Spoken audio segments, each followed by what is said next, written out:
qui... Merci, Président, pour la communication. Ça a été très riche. Je suis Léopold Dassé, le messager. Le point qui m'a le plus frappé, c'est au niveau de l'audit du fichier électoral. Alors je me suis demandé comment cela va se faire. Qui va mener cet audit-là? Donc je me pose cette question, donc je renvoie la question au prof pour qu'il nous éclaire là-dessus. La deuxième chose, c'est au niveau des institutions allemandes qui aident le Cameroun à digitaliser son système électoral. Et je ne sais pas si à ce niveau le professeur ou le MRC a dû causer soit avec l'État du Cameroun, soit avec la partie allemande. Je vous remercie.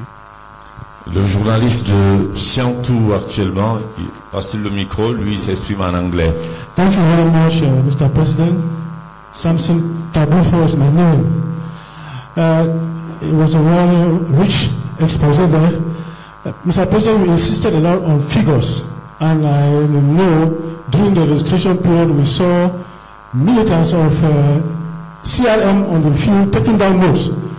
Mr. President, can you give us some figures that your militants got to convince Cameroonians that the Director General of Elections says is far different from what your collaborators brought back from the field as registration figures? Thank you very much.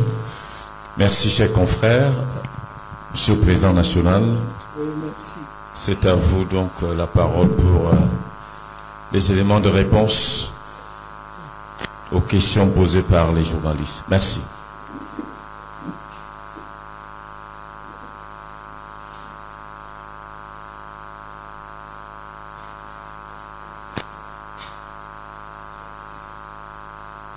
Très bien, je vous remercie.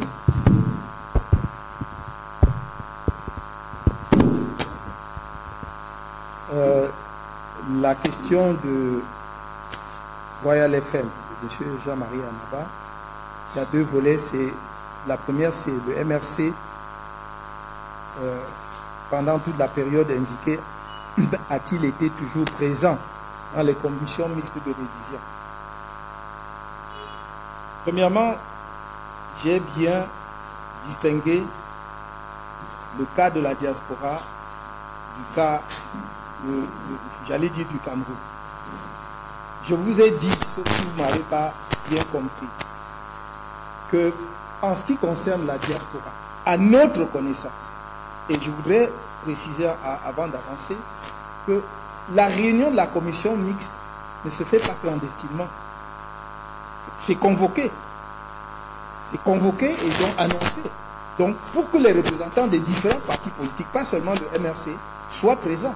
Et je peux vous montrer, par exemple, pour les inscriptions récentes, les documents sur lesquels c'est signé. Vous verrez RDPC, MRC, PADEG, enfin, tout ce que vous voulez, qui ont été présents. Certains d'ailleurs ont des représentants, mais le jour où la commission se réunit, n'envoie pas leurs représentants ou bien leurs représentants ne se présentent pas. Mais nous avons toujours été présents lorsqu'on nous a convoqués à une commission mixte. Ça, c'est au plan national. Au plan, disons, en ce qui concerne la diaspora, pour ainsi dire, je vous ai dit très clairement que le problème qui se pose et qui nous a amené à faire, entre autres problèmes qui nous a amené à faire ce point de presse, c'est parce que, je vous dis, vérifiez, depuis la clôture des inscriptions sur les listes électorales en août 2018 jusqu'en 2024, il n'y a pas eu d'opération d'inscription sur les listes électorales dans la diaspora. Il n'y a donc pas eu réunion des commissions. Il ne pouvait donc y avoir ni toilettage ni refonte. Comment voulez-vous que nous soyons présents à une commission qui ne se réunit pas? Voilà d'où part le problème. Bien que les chiffres d'inscription sur les listes, des inscrits sur les listes électorales dans la diaspora soient étranges. Je vous ai dit, globalement, la diaspora camerounaise doit avoir 6 millions de personnes. Mais il n'y a que 19 000, il y a moins de 20 000 inscrits, camerounais inscrits dans toute la diaspora. Ça ne nous dit rien. Sur 6 millions, n'importe quel pays européen pourrait fournir 5 à 10 000 électeurs inscrits. dans la diaspora.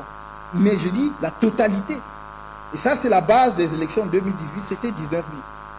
Et ce qui nous interpelle donc, c'est que on a soustrait encore 364 électeurs de ces 19 000, sans nous dire quand et comment. Voilà le problème. Donc, nous participons, nos représentants participent effectivement aux commissions mixtes qui sont convoquées au Cameroun. Nous avons toujours des représentants. Nous n'avons pas pu participer à quelques commissions mixtes, que ce soit dans la diaspora, tout simplement parce que ces commissions n'ont jamais été convoquées et non passées. Maintenant, vous vous demandez pourquoi j'insiste sur la diaspora et non pas sur les électeurs qui sont sur le territoire national. Je crois que j'y ai répondu partiellement. Je n'insiste pas sur la diaspora. Parce qu'à la limite, sauf si on pense que je suis distrait au point de ne pas faire la différence entre 19, mettons 20 000 électeurs et 8 millions d'électeurs au Cameroun. Donc, tout le monde est... C'est l'évidence même que l'essentiel, le gros des électeurs, c'est au Cameroun. Mais j'ai pris la diaspora parce qu'il y a un fait concret. Je n'invente pas les faits. Je n'aime pas inventer et raconter des histoires. Donc j'ai donné des faits, des chiffres.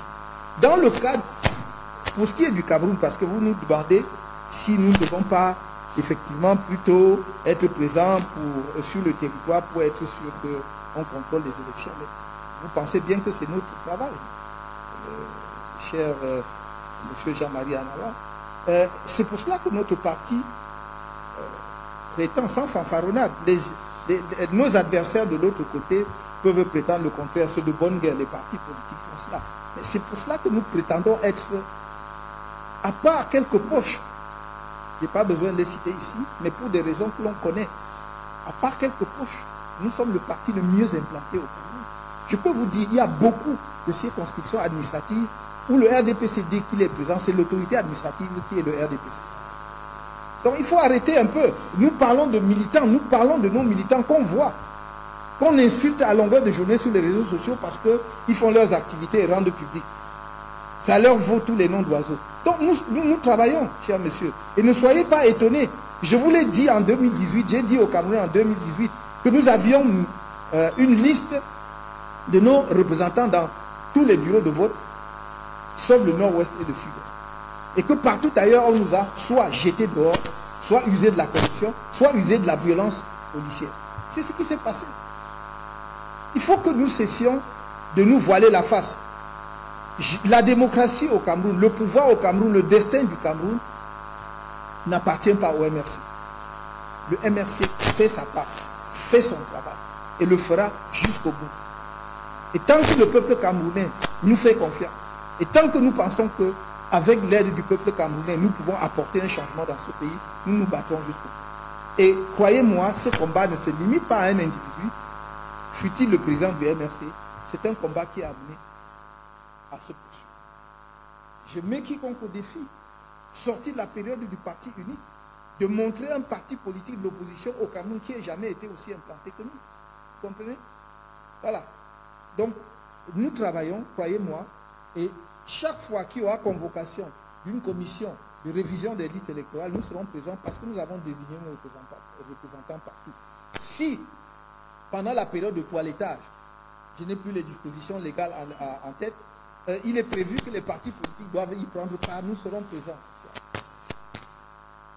En ce qui concerne le messager, M. Dassi, il l'a dit à propos de l'audit. Qui va faire l'audit? L'audit se fait toujours par les auditeurs. Et il ne s'agit pas pour nous même d'aller chercher des gens à l'étranger. Il y a plein d'informaticiens, parce que c'est un problème informatique. Il y a plein d'informaticiens, il y a plein de Camerounais qui ont les compétences nécessaires. Je vous signale qu'en 2012, lorsque la société allemande avait gagné le marché à 8 milliards, il y avait une offre d'un groupe d'informaticiens camerounais, d'un collectif d'informaticiens camerounais à 6 milliards et demi. Mais on avait préféré donner à la société allemande qui a été à 7 milliards et demi, presque 8 milliards. Voilà la vérité. Donc, vous pouvez aujourd'hui trouver au Cameroun des structures, des Camerounais, des informaticiens capables d'auditer le système informatique, ou en tout cas la base de données ELECAM. Ils vont vous dire là où il y a des failles ou pas. Il ne s'agit pas de faire un miracle. Vous avez dit les institutions allemandes qui aident le Cameroun. Les institutions allemandes en question n'aident pas le Cameroun. Ce sont des sociétés qui ont gagné des marchés, utilisons des termes appropriés. Parce que chaque fois qu'on parle d'étrangers, nous sommes à genoux, on croit qu'ils viennent nous aider. Ils ne nous aident pas, ils ont gagné un marché. Et un marché qu'auraient dû gagner les Camerounais, parce qu'il ne s'agit pas d'un niveau d'expertise qui dépasse les Camerounais. Ce qu'on a fait pour les inscriptions sur les listes électorales, ce qu'on a fait pour les cartes nationales d'identité, ce qu'on a fait pour les passeports, est à la portée des Camerounais. Du premier informaticien camerounais. Parce qu'on a des informaticiens de haut vol dans notre pays, ou en tout cas ressortissants de notre pays. Donc il ne faut pas qu'on continue ce complexe-là, non seulement qui nous fait sortir de l'argent, mais qui permet à des étrangers de venir s'amuser au Cameroun, avec le destin du peuple camerounais. Nous parlons d'une société qui n'en a rien à foutre. Si on lui donne de l'argent, il fait ce qu'on lui demande de faire. Ou elle fait ce qu'on lui demande de faire. Donc, l'audit sera fait si l'État veut faire auditer le fichier électoral, ce n'est pas compliqué. Et je dis donc, ces institutions allemandes-là n'aident pas le Cameroun, elles exécutent un contrat. Mais nous voulons qu'elles exécutent le contrat suivant les standards internationaux en la matière. Qu'elles ne croient pas que le Cameroun est une république bananière. Peut-être c'est dans leur esprit, mais alors ils se trompent lourdement. Lourdement. Je dis toujours, quand il s'agit du Cameroun, les gens devraient réfléchir à 2 reprises. À 2 reprises. Je l'ai déjà dit à plusieurs occasions. Les histoires où on dit succession dynastique de machin et tout ça là, au Cameroun, regardez notre histoire. Regardez notre histoire. Faites très attention. On peut convaincre certaines personnes qui ne connaissent pas les réalités camerounaises de ce que ce genre de manigance soit possible au Cameroun. Ça ne l'est pas. De la même façon, nous disons à ces sociétés-là qui viennent jouer ce petit jeu-là, qu'elles fassent très attention. Parce que ce n'est pas parce que nous ne pouvons pas le faire. Mais que si on les paye, comme vous avez vu, les fameux observateurs de Transparency International, errant à gare, on ne sait pas d'où ils sortaient. C'est comme s'ils avaient été parachutés au Cameroun par hasard, ils ne savaient même pas ce qu'eux-mêmes venaient chercher ici. Il faut qu'ils sachent que notre peuple est un peuple patient. Mais ce n'est pas un peuple de trouillards. C'est un peuple... Vous avez vu, l'équipe nationale du Cameroun démarre toujours très lentement. Mais accélère au cours du match et ramène la victoire. Il faut faire très attention au peuple camerounais. Très attention. Personne ne pouvait parier la prise de conscience et l'enthousiasme dont ont fait preuve les Camerounais pour les inscriptions sur les listes électorales. Nous sommes sur le terrain depuis 10 ans pour les mobiliser. Et là, quand leur moment est venu, c'est venu. Donc, arrêtons un peu cela. Pour Monsieur Tagoufort, you asked me if I have some figures showing that there might be some discrepancy between figures announced by the Director General of ELECAM and those we have with us. Of course, we have our own data. But those data do not cover all the figures for the registration. Why? Because we could not just, it was just impossible. We were not the only one registering people. So you have other political parties, you have civil society and so on, who contributed to registration. So we don't know what their figures are. But what we have put us in position, if we have a chance to participate to what they call toilettage, to the cleanup of the electoral list, to tell them exactly this is wrong, this is not. That's why we are expecting them to convene that commission to make the cleanup all together, not only as ELECAM on its side, on its own side, and we with our own figures. We will be fixed and have a clear idea of the situation after the cleanup. end of December this year. Because it's only after that that you are able to say what you have said now is, if we now challenge their figures, they say, no, we are still waiting for the cleanup. You cannot protest because we don't have the definitive data. And this is what we are expecting. If we have a chance to take part in that commission, then we will make our own data available so that we come out with proper figures of registration in 2024. That's what we are trying to do. Merci. Je crois qu'avec ça, nous avons terminé. J'espère que nous aurons d'autres occasions de rencontres.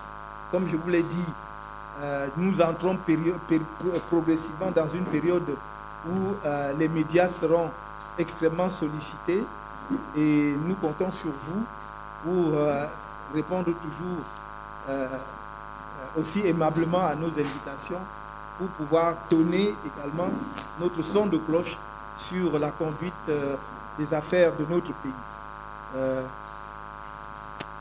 En tout cas, même si ce n'est pas au courant de ce mois de septembre, avant la fin de cette année, nous aurons d'autres occasions de rencontres extrêmement importantes. Nous vous communiquerons les dates et, si possible, éventuellement, l'objet de ces rencontres qui vont être également déterminantes pour l'année cruciale de 2025 dans notre pays. Merci encore.